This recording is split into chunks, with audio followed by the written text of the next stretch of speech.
Welcome to Badminton Unlimited, your weekly access to badminton action and beyond. This week, we take a walk down memory lane with one of the greatest doubles players in badminton, Olympic champion Tony Gunawan. And we speak to former men's doubles world #1 pair, Koo Kien Kiet and Tan Boon Hyung about their comeback.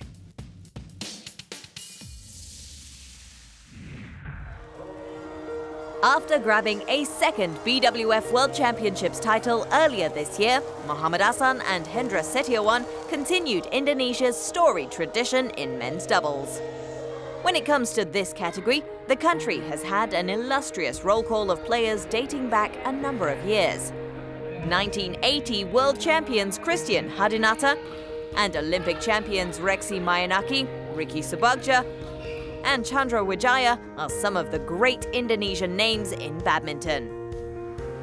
And although he's no longer based in Indonesia, Tony Gunawan is regarded alongside these names.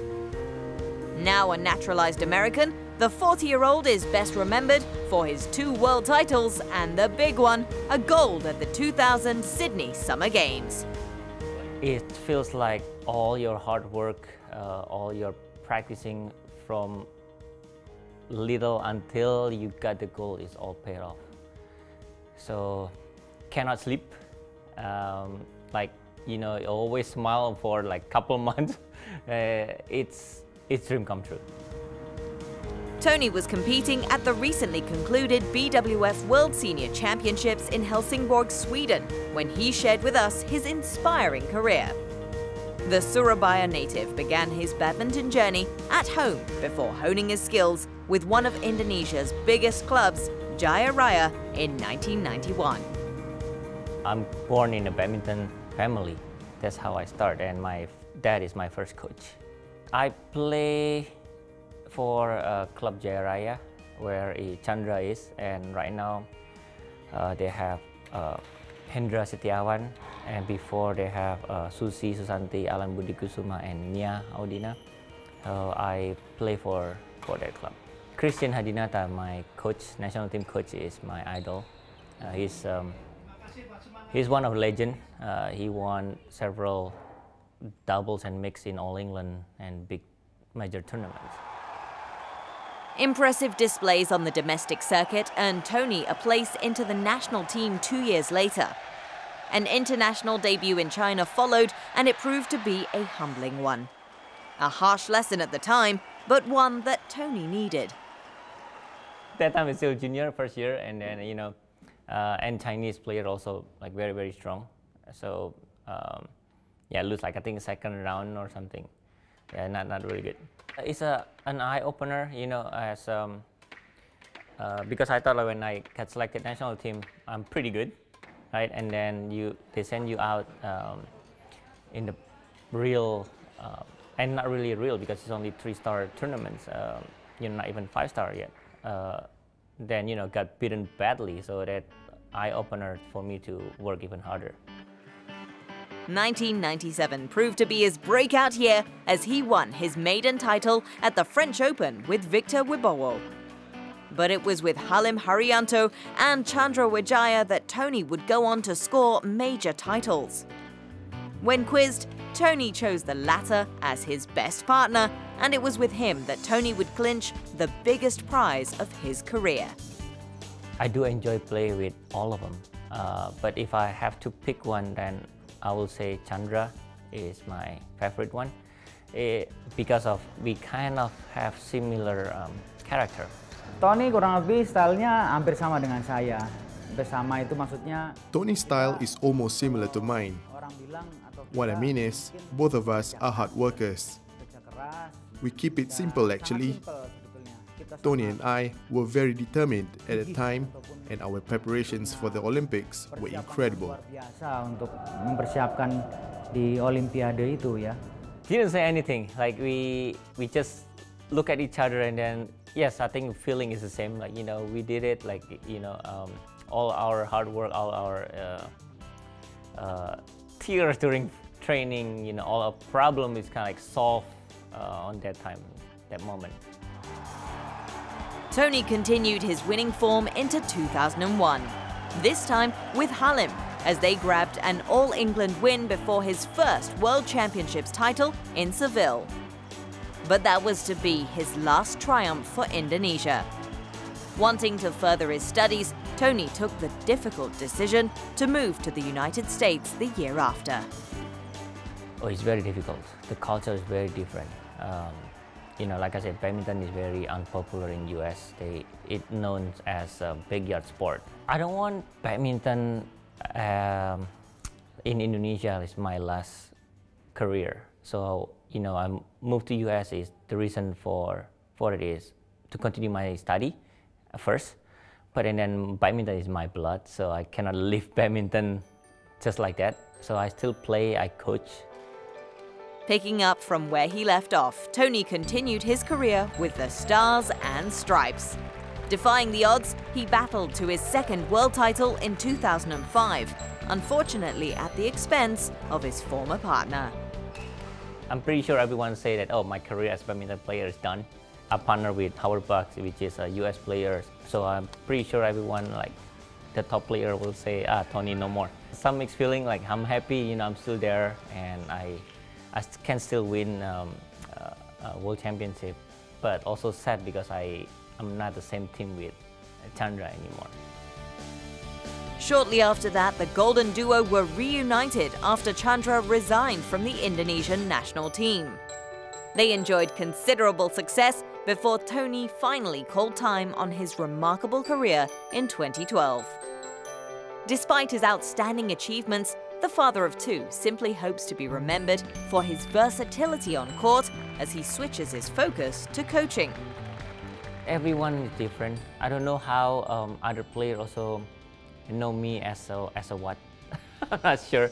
I do known as front players in doubles, so I known as easy to adapt with every players. I can partner with everyone. But I hope I also known as later on as a good coach also, hopefully. So that's what I'm working on right now. There's no doubting it. No matter where his allegiance may lie, Tony Gunawan has proven to be a true badminton icon. Time to test your badminton knowledge. In this week's trivia, we want you to name the tournament in which Chen Long won his first senior title. We'll tell you the answer after the break.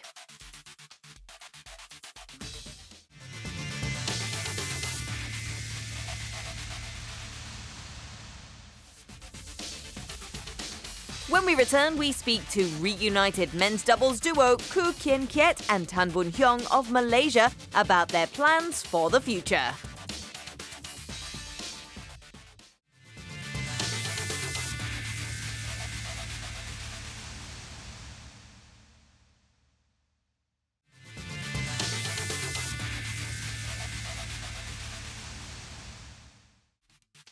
Before the break, we asked you to name the tournament in which Chen Long won his first senior title. The answer is Bingo Bonanza Philippine Open. In 2009, the then 20-year-old, who was ranked 37 in the world, made his mark on the senior circuit, clinching his first international title at the BWF Grand Prix Gold event in Manila. It was to be the start of a very illustrious career for the Chinese. Since then, Chen has been victorious at 17 World Superseries events and is a two-time men's singles world champion. The world number one is the player to beat in men's singles at the moment. He already has 7 titles to his name this year and is certain of a place at the season-ending Dubai World Superseries finals. They were once the world's number one male tandem. They broke a 36-year jinx for Malaysia at the Asian Games as they clinched gold at the 2006 Asian Games. A year later, they became the nation's first doubles pair to claim the prestigious All-England title since 1982. Koo Kian Kiet and Tan Boon Hyung were Malaysia's dynamic duo in the mid to late 2000s and reached their career high ranking of number 1 in 2010. But the pressure of being in the limelight and the weight of expectation took their toll. Ku's decision to leave the national side in early 2014 ended the pair's 7-year partnership. I don't mind criticism from public, but I don't like people criticize until like affected to my family. So I decided not to give this kind of pressure to my family. I think nothing to do with them. Resentful of the effect the withering criticism was having on his loved ones, Ku left the national setup and joined a professional club in Thailand, where he played a dual role of coach and player. As for Tan, he stayed on with the national team and was part of Malaysia's Thomas Cup squad in 2014. But in April this year, with their side set on a 3rd Olympic appearance, the former All England champions announced that they were rekindling their partnership. While I'm coaching my players, and I see what is the standards are now, but I still think that I can be better than those juniors. Based on that, and then I got a fire to to make a comeback like that. I'm already 28. My days as a competitive player are numbered, so I decided to look for him. We had a sponsorship offer and he agreed to play competitively again. Armed with a lucrative deal that will finance them for 2 years, Ku and Tan roped in former men's doubles shuttlers and 2-time Asian champion Lee Wan-wah and Commonwealth Games gold medalist Chu Chun-eng as their coaches. Different coaches have his own good point and his own good thinking of, different kind of thinking in badminton. Even Chun-eng or Wan-wah good in, tactically, or maybe Chun-eng good in mentally, example. Badminton has always been known for its physical demands. Speed, agility and stamina are its key components. But whilst Ku and Tan know they cannot match the athleticism of their youth, they are hoping to rely on their experience and tactical knowledge to reach their goals. Badminton is a very exhausting game. At crucial moments, experience definitely helps. But if you want to win by relying on your wits all the time and not feel tired at all, it is not possible. What we're trying to do now is we don't try to come very perfect, but we try to make it more consistent in our own area that we are good in. Despite the time away from each other, their return has been a positive one. The duo were ranked 214th in the world when they first stepped onto the court once again at the Star Australian Open in May this year. But steady performances from the start, including a runners-up spot at the SCG Thailand Open and victory at the recent Yonex Dutch Open, has seen them rise up the table. Our main focus now is to qualify for the Olympics. We have played in 2 editions and had advanced to quarterfinals and semi-finals respectively. So I hope we can qualify again to fulfill our dreams. Currently ranked 27th, the former Asian Games gold medalists look good to make their 3rd appearance at the Summer Games. For now though, the two are enjoying touring again and rekindling the love for competitive badminton away from the media spotlight. We are out from BAM now. We don't have any kind of pressure, especially from publics, and I'm really enjoying badminton, much more than before. We have been training regularly, so we want to enjoy every game we play. It is great if we can win, but if we can't, we will be content to have the opportunity to display our skills on court. Whatever the future holds for Koo Kien Kiet and Tan Boon Hyung, Badminton Unlimited wishes them all the best as they continue to pursue their sporting dreams.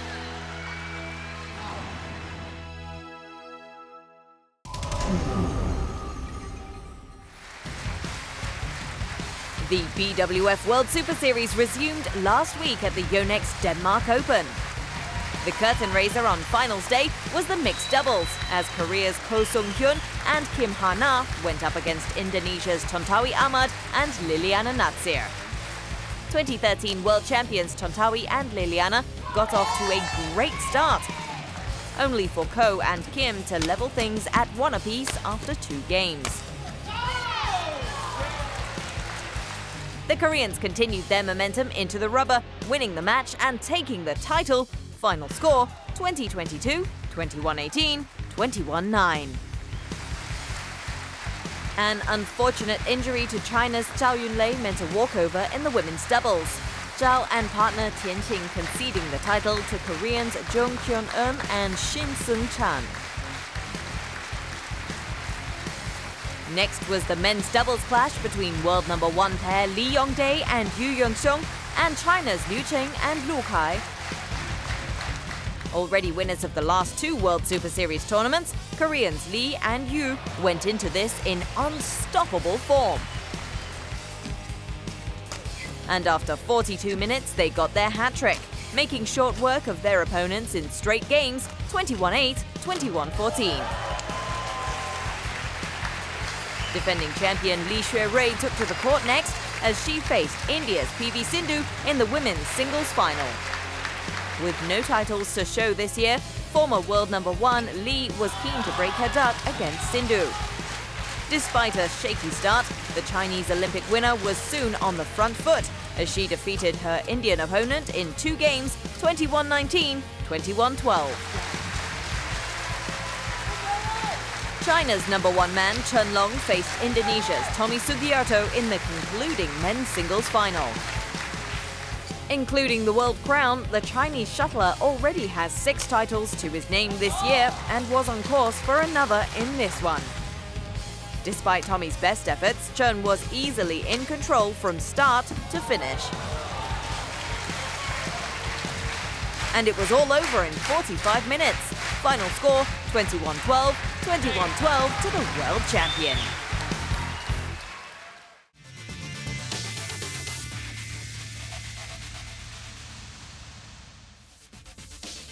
After the break, we find out more about a non-profit sports organization in South Africa using badminton to help disadvantaged kids.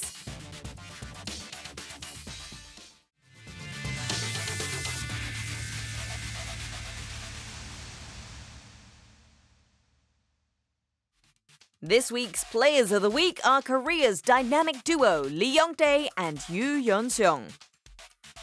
With their latest victory at the recently concluded Yonex Denmark Open, the world #1 pair in men's doubles made it 3 World Superseries wins on the trot after victories in Japan and Korea. The tandem's remarkable achievements make them firm favourites for December's BWF Destination Dubai World Superseries finals crown. Home to over 12 million people, Gauteng is the most populous province in South Africa. It encompasses the busy cities of Johannesburg and Pretoria, the Rainbow Nation's capital. Badminton Unlimited was in the northern suburbs of the province to learn more about how a non-profit organisation is using sports to help young people in the area. Set up by South African entrepreneur Johan Buitendak, Johnny Buck SportCentrum offers a place for disadvantaged children in the area to learn and socialize. The center caters to around 1,000 children each year. It provides food, education, and sporting opportunities. Some of these kids stays in homes where there's no running water, there's no electricity. These kids come out of very aggressive kind of backgrounds, socially. Morally, there's a lot of moral stuff in homes, parents divorced. There's a lot of things happening in their homes. And it's a place for them to escape a bit. The social environment that is created, it's a place that they enjoy to be here. Badminton is one of the main sports practiced here. Although the badminton program is largely recreational, the center has produced a number of nationally ranked players in recent years. Besides providing a good workout, the staff believes that the sport also teaches the children social skills and important life lessons. We see what sport does for the kids and how sport is part not only the physical development but the emotional and social development. You know, most of these kids come out of very bad situations, you know, in their houses, in the areas, and what we experience from them is through sport, their behavior change. It helps them to believe that they can be something different, they can be better, and I think that's the main thing. So yeah, maybe we saved a gangster or something, I don't know, but at least we know we make a difference in their lives. One of the most highly rated junior badminton players to have come through the centre is 14-year-old Jabulele Janinda. In 2013, she clinched a bronze medal at the Under-15 African Championships in Uganda. This despite being 2 years younger than the rest of the field. And last year, in Egypt, she did even better and became the Under-15 Continental Girls Champion. Jabulele is one of the few people from her township to have ventured overseas. Boarding a plane for the first time was a nerve-wracking experience. I thought I was gonna faint, die, or come in a crash, or like when the plane stops, what am I gonna do? Scream, run? Kind of scared, crying first. But then it was fun climbing a plane for the first time when I was young. The youngest girl in the team, yeah, it was kind of fun. Jabulele comes from a poor community in North Pretoria and is the oldest of 3 children. The hardship that she's had to face in life has given her fierce determination to forge a successful career in badminton. She's expected to be included in South Africa's squad for the upcoming BWF World Junior Championships in Peru next month. Badminton is kind of like the best sport in history. First of all, I was freaking out and nervous, and then I started noticing and I started practicing more harder. So then when I go in the court, I know what I'm doing. I don't really know why I believe myself, but I just get that feeling in my heart that I can win it, and I just say it, I can win it. To help the development of their young talent, the South African Badminton Association has begun to invest more money at the grassroots level. It's hoped that by sending their juniors to international competitions and overseas training camps, they can get exposure to a higher standard of badminton. 16-year-old Ron Snyman was one of those to have the opportunity to train in Denmark for 5 weeks last year. It's quite amazing because we don't, like in South Africa, we don't get to see like that level of badminton every day because we're not quite on that level, but it's like out of this world. It's really, really good. You go there because the guys are much better than you, so it helps you to lift your game. So I think it helps, like it improves you a lot. You get a lot better than what you were. With the huge following football, cricket and rugby have in South Africa, badminton is still considered a less popular sport. However, it's hoped that with more competitions and investment at the youth level, the country will soon be able to break the dominance that Asian and European nations have traditionally had on the sport. We want our kids to play international, and we want them to beat the best. From these kids are watching YouTube, Lindan, Lee Chong-wei, of the best players in the world, and they want to beat them. They want to be like them. And I believe if we can have the right kind of exposure for our kids, we believe they can be good. I would like to be one of them, actually, like to go all around the world. Yeah, and competing against good people, strong people, so then I can also achieve something one day. With the support of Badminton South Africa and organizations like Johnny Buck's SportCentrum, the juniors will possibly one day contest the sport's biggest titles. Get connected with us. Log on to these websites for videos and photos and get the latest news and information on all things badminton. Missed an episode of Badminton Unlimited? Or perhaps you just want to catch your favorite episode again? You can do so at your convenience on our YouTube channel. All the best badminton clips are just a click away. Let's find out what's happening on the international circuit in our Badminton Unlimited calendar.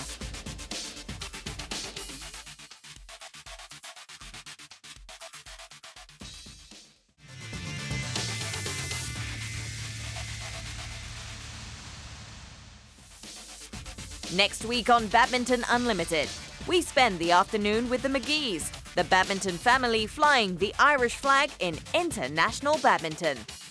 See you next week.